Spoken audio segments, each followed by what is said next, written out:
com o Jornal da Gazeta e vamos direto para a entrevista do dia com a Denise Campos de Toledo. E vamos falar agora sobre os atos golpistas, as investigações, os processos todos. Eu estou em contato com o Carlos Frederico Santos, que é subprocurador-geral da República, coordenador do Grupo Estratégico de Combate aos Atos Antidemocráticos. Subprocurador, boa noite. Nós estamos sem retorno do seu áudio. Acho que o senhor mexeu em alguma coisa. Estamos sem seu retorno, por favor. Pronto. Boa noite, Denise. Boa noite. Tá? Cumprimento também todos os telespectadores da Rede Gazeta que assistem essa programação. Bem, vamos começar falando da decisão de hoje de Alexandre de Moraes, que foi solicitar às redes sociais, às 6 redes sociais, que liberem postagens do ex-presidente Bolsonaro referentes às eleições, um vídeo que ele apagou também depois das eleições. Foi uma solicitação sua, inclusive, em relação a isso. O senhor chegou a pedir a relação de todos os seguidores do presidente, mas é um número muito grande. Eu queria saber qual que é a importância dessa liberação do que foi postado nas redes sociais. Denise, a situação do dia 8 tem que ser investigada em toda a sua extensão.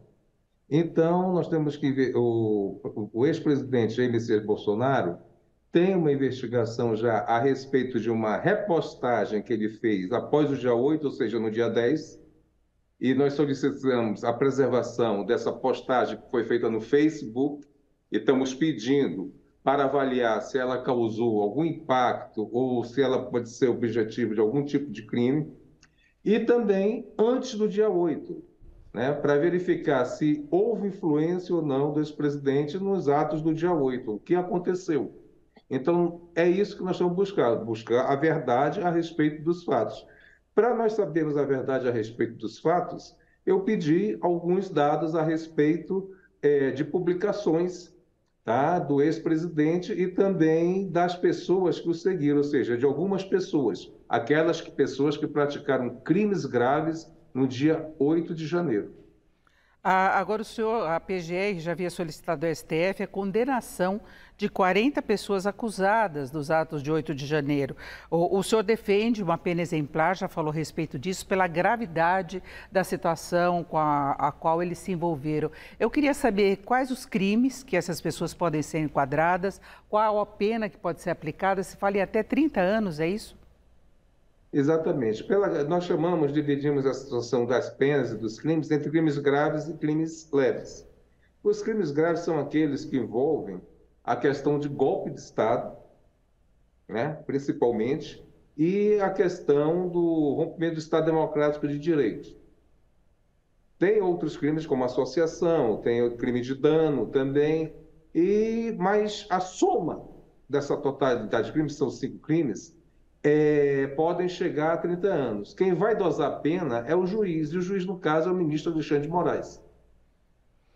Ele fala agora no julgamento, até o final do mês, em 6 meses, né, já disse que pode ter avanço desse prazo, porque tem 1.390 pessoas denunciadas pelo PGR. Né? Houve agora o pedido de condenação de 40, mas é um processo bastante amplo, que envolve muita gente. E quais são as provas que estão sendo consideradas para tipificar cada crime que tenha sido cometido? Veja bem, nesse núcleo que são dos executores, que são os crimes graves, essas pessoas foram presas em flagrante delito dentro dos prédios dos poderes públicos, dos poderes constituídos, ou seja, do Supremo, do Senado, da Câmara e do Palácio do Planalto. Ao serem presas em flagrante delitos, essas pessoas, nós fizemos levantamentos, alguns levantamentos sobre as vidas pregressas delas. Há também o auto de prisão em flagrante. Né? Nós também inserimos nos processos as audiências de custódias, o que elas falam das audiências de custódias. E aí oferecemos a denúncia para provar no curso da instrução criminal exatamente a prática do crimes que elas foram denunciadas. Arrolamos testemunhas, fizemos essa prova, a defesa ofereceu, logicamente, as razões dela. O acusado ofereceu também, o acusado também foi interrogado, o interrogatório é uma peça de defesa, mas nós desconstituímos todos os elementos da defesa porque estavam muito frágeis. E, por isso, pedimos a condenação dessas pessoas dos crimes graves, que vão pedir todas a condenação delas, e essa condenação pode chegar a 30 anos, a depender da dosimetria feita pelo juiz e se for acatada pelo tribunal. Nós queremos uma punição exemplar para que esses atos não se repitam. Além dos atos diretos em Brasília, as invasões dos prédios, tem a questão também de bloqueios de refinarias, de outros crimes que teriam sido cometidos, não é? Então, essa situação de bloqueio de refinaria ou a pretensão de praticar outros atos que poderiam transbordar para outros tipos de crime, isso foram uma espécie de atos preparatórios, porque nós não conseguimos pegar em flagrante, não conseguimos identificar pessoas que se dirigiam a essa prática de crime.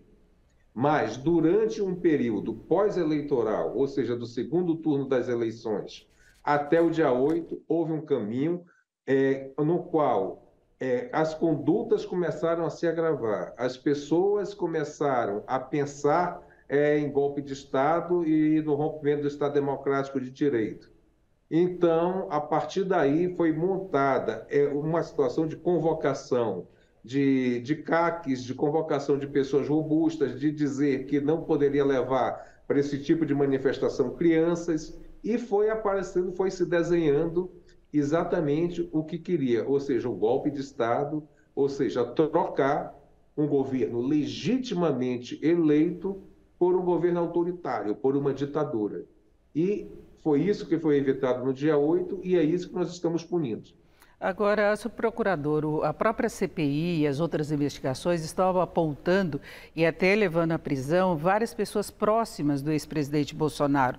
Nós temos Anderson Torres, por exemplo, agora Silvinei Vasquez, que era da Polícia Rodoviária. Os dois, eles dominaram o noticiário nos últimos 2 dias com novos depoimentos. O Silvinei foi preso, inclusive, por aquelas blitzes que ocorreram no Nordeste, né? Surgiram novas gravações, mas tem o caso também do Coronel Cid, tem do senador Marcos Rogério, a participação com Alexandre Silveira, que eles teriam se encontrado com o ex-presidente Bolsonaro, e a deputada Carla Zambelli também, que levou um hacker em contato com o presidente Bolsonaro, hacker que agora está disposto a uma delação premiada. O senhor acha que em algum momento se chegará a uma unificação de todo esse processo ou seriam ações em separado? É isso que nós estamos buscando investigar, conhecer e exatamente desvendar. Nós temos um núcleo de investigação chamado Núcleo de Autoridades por Omissão Imprópria. Então, essas pessoas que praticaram omissão imprópria, ou seja, que aderiram ao movimento ou deixar o movimento acontecer, nós já estamos buscando a punição e já estamos elaborando as respectivas denúncias. Devem sair a primeira denúncia em breve.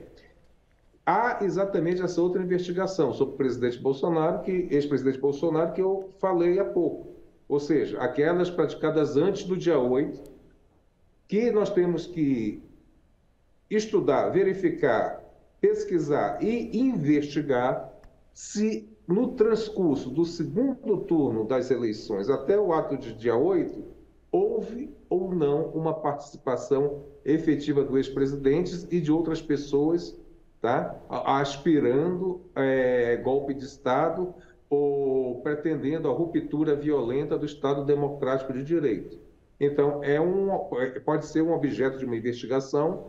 As peças podem estar separadas, mas em algum momento elas podem ser juntadas. Isso é um quebra-cabeça e nós estamos tentando montar esse quebra-cabeça e verificar se ele realmente, ao ser concluído, vai mostrar a prática de algum crime ou se não existem peças suficientes para nós fazermos essa afirmação. Agora, subprocurador, para nós encerrarmos, houve manifestações de parlamentares contra essa longa prisão, né, dos manifestantes, de quem participou dos atos do dia 8, inclusive eles foram apresentar uma queixa junto à ONU, né, com a assinatura de mais de 100 parlamentares. Eu queria saber qual que é a sustentação legal para a manutenção dessa prisão, de pessoas que ainda estão com o processo em andamento. Olha, eles praticaram crime, eles não estavam, né, em busca de liberdade de expressão. Isso é fato. Isso está provado, né? Essas pessoas que praticaram esses crimes estavam à beira de praticarem novamente, ou seja, vão para a rede social, passam fake news, começam a incitar o povo a buscar o poder através de medidas ilegítimas, trabalharam contra o Estado democrático de direito. Então, estão reclamando porque foram presas em razão da prática desse crime. Se estão dizendo que está tendo seus direitos violados, não, não tiveram. Até o fim da instrução criminal, elas tinham que estar presas porque elas poderiam influir na instrução do processo, influir, inclusive, no depoimento das testemunhas arrolada pelo Ministério Público. Então, a prisão está perfeitamente legal, prisão robusta. Alguns estão sendo soltos agora pelo ministro Alexandre de Moraes, em razão do final da instrução processual. Certo. Mas, havendo condenação, que eu espero que haja condenação, eles terão que cumprir sua pena. Eu agradeço muito a participação de Carlos Frederico Santos, subprocurador-geral da República e coordenador do Grupo Estratégico de Combate aos Atos Antidemocráticos. Doutor Carlos Frederico, muito obrigada mais uma vez, uma boa noite. Eu que agradeço, Denise, e agradeço a toda a audiência da TV Gazeta. Obrigado, tá? Pelo espaço, pela atenção. Obrigada. Com vocês.